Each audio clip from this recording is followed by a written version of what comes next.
1 ফেব্ৰুৱাৰীত পালন কৰা হয় চিলাৰায় দিৱস। আপোনালোকে যদি চিলাৰায় দিৱসৰ বিষয়ে কিছু কথা জানিব বিচাৰে তেন্তে চাওক আজি মোৰ এই ভিডিঅ'টো। তেন্তে আহকচোন চিলাৰায় দিৱসৰ বিষয়ে কিছু কথা জানো।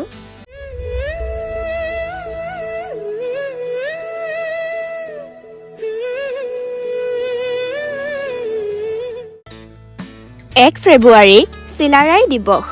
অসমত প্ৰতি বছৰে 1 ফেব্ৰুৱাৰী দিনটো চিলাৰায় দিৱস হিচাপে পালন কৰা হয়। এই দিৱসৰ যোগেদি মহাবীৰ চিলাৰায়ক বিশেষভাৱে স্মৰণ কৰি অহা হৈছে। উল্লেখযোগ্য যে চিলাৰায়ৰ প্ৰকৃত নাম আছিল শুক্লধ্বজ।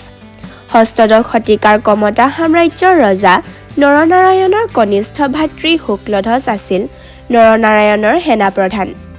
বীৰ শুক্লধ্বজ ইমানেই দ্ৰুতবেগী আছিল যে তেওঁক এখন চিলাৰ সৈতে তুলনা কৰা হৈছিল আৰু পাছলৈ তেওঁ চিলাৰায় হিচাপে জনপ্ৰিয় হৈ পৰিছিল।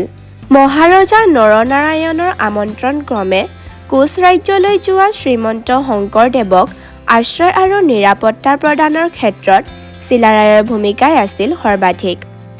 অসম বুৰঞ্জীৰ এক গুৰুত্বপূৰ্ণ চৰিত্ৰ হ'লেও আজিও তেওঁৰ বিষয়ে আলোচনা হোৱা নাই। তেওঁৰ বীৰত্ব সম্পৰ্কে নতুন প্ৰজন্মক অৱগত কৰোৱাত চিলাৰায় দিৱসে বিশেষ ভূমিকা লৈ আহিছে। আজিলৈ ভিডিঅ'টো ইমানেই। ধন্যবাদ।